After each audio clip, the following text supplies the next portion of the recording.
আসাম ফক dance টেলেণ্টৰ মজিয়াত প্ৰত্যেক দিনাই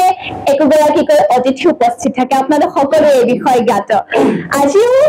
আমাৰ মাজত উপস্থিত আছে এগৰাকী বিশেষ অতিথি বুলি ক'লে আচলতে ভুল হ'ব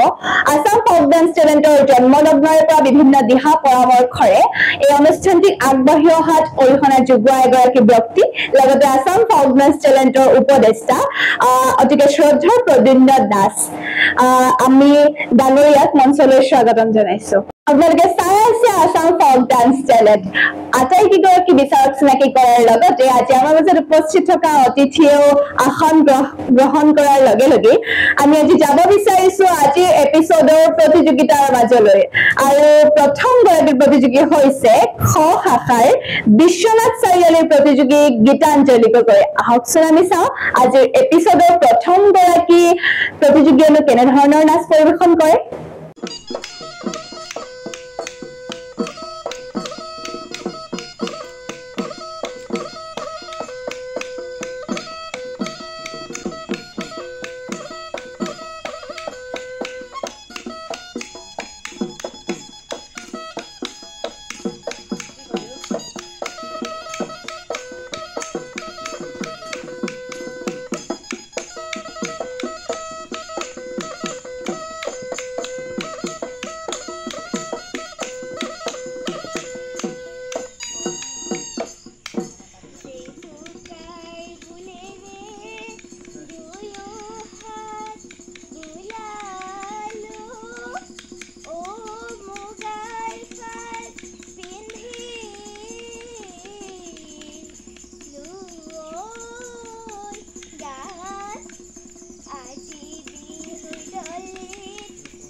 খুব সুন্দৰ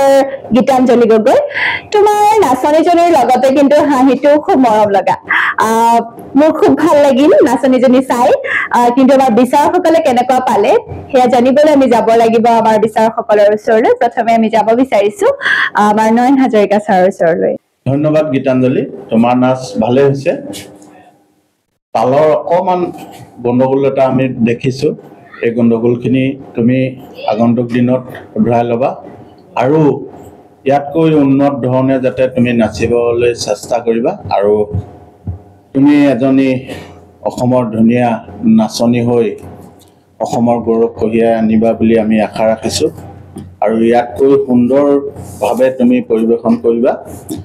আমি 18 নম্বৰ আগবঢ়াইছোঁ ধন্যবাদ জ্ঞাপন কৰিছো আমাৰ ছাৰলৈ ইয়াৰ পাছতে আমি জানিব বিচাৰিম গীতাঞ্জলিৰ নাচ চাইনো কেনেকুৱা পালে আমাৰ অনিমা বাইদেউৰ পৰা হয় গীতাঞ্জলি তোমাৰ নাচ খুবেই ভাল লাগিলে সঁচাকৈ বৰ ধুনীয়া নাচিছা কিন্তু তাতো দুই এটা কথা থাকে তুমি মঞ্চখন কভাৰ কৰিব অকণমান জনা নাই আৰু তোমাৰ লগৰগৰাকীয়ে তোমাক সহযোগিতা ভালকৈ আগবঢ়োৱা নাই সদায় সহযোগিতা আগবঢ়াবলৈ হ'লে লগৰগৰাকীয়ে তোমাক যথেষ্ট অৰিহণা যোগাব লাগে তেওঁ যিখিনি অৰিহণা যোগাব লাগে সেইখিনি তেওঁ কৰা নাই আগলৈ তেওঁ সেইখিনি আগবঢ়াবলৈ ব্যৱস্থা ল'বা তোমাৰ কাপোৰযোৰ পিন্ধোতে অকণমান বিজুতি ঘটিছে কাপোৰযোৰ পিন্ধোতে অলপ মন কৰিবা অলপ ধুনীয়াই হৈছে তথাপিতো ক'ব লাগিব তাতকৈ পৰিপাটিকৈ পিন্ধিব লাগে তেতিয়াহে তোমাৰ দেখিবলৈ বেছি সুন্দৰ হয় চেষ্টা কৰিবা আগবাঢ়ি যাবা আমি ঠিকেই দেখিছোঁ আৰু ঠিক হ'ব লাগিব যিখিনি বাকী আছে সেইখিনি সম্পূৰ্ণ কৰিবা মোৰ পৰা তোমাক আন্তৰিকতাৰে আশীৰ্বাদ দিছোঁ এগৰাকী সুন্দৰ নাচনী ৰূপে গঢ় লৈ উঠা তাৰে কামনাৰে তোমাক মই মোৰ ফালৰ পৰা 23 নম্বৰ দিছোঁ ধন্যবাদ জ্ঞাপন কৰিছো বাইদেউলৈ ইয়াৰ পাছতে যাব বিচাৰিছো আমি আমাৰ সুলেখাৰ গগৈ ছাৰৰ ওচৰলৈ ছাৰে বা আমাৰ গীতাঞ্জলিৰ নাচ চাই কি কয় ধন্যবাদ গীতাঞ্জলি সকলোখিনি কথা ক'লে মই কিবা ক'ব লগা আছে বুলি ভবা নাই আখৰটো যে লাগিব সেইটো খাটাং কাৰণ যোজনা যদি যথেষ্টকণ সময় ৰৈ থকা পাছতহে তোমাৰ ঘৰৰ নাচ আৰম্ভ হৈছে সাৱধান আমাৰ বিহু তেনেকুৱা নহয় যোজনা শেষ হয় নাচ আৰম্ভ হয় কিন্তু তোমাৰ যোজনা শেষত যথেষ্ট সময় তুমি বিৰতি লৈছা এই কথাবোৰ চাবা মোৰ ফালৰ পৰা মই তোমাক 16 নম্বৰ দিম ধন্যবাদ সুলেখাৰ গগৈ ছাৰ আৰু আজি আমাৰ মাজত উপস্থিত থকা আমাৰ প্ৰদন্য দাস ডাঙৰীয়াই আজি আমাৰ নাচনীজনীৰ বাবে কেনেধৰণৰ মন্তব্য আগবঢ়ায় শুনোৱা হওক আমাৰ যিগৰাকী প্ৰতিযোগী গীতাঞ্জলি গগৈ তেখেতৰ যি বিহু নাচ আমি প্ৰদৰ্শন কৰিলোঁ এই ক্ষেত্ৰত আমাৰ আৰু যিহেতুকে বিচাৰক মণ্ডলী আমাৰ মাজত তিনিগৰাকী আছে তেখেতলোকে যেনেধৰণে দিহা পৰামৰ্শ আগবঢ়াইছে আৰু সেই ধৰণে তেওঁ যাতে ভৱিষ্যতটো বিহু নাচ হিচাপে এগৰাকী সুন্দৰ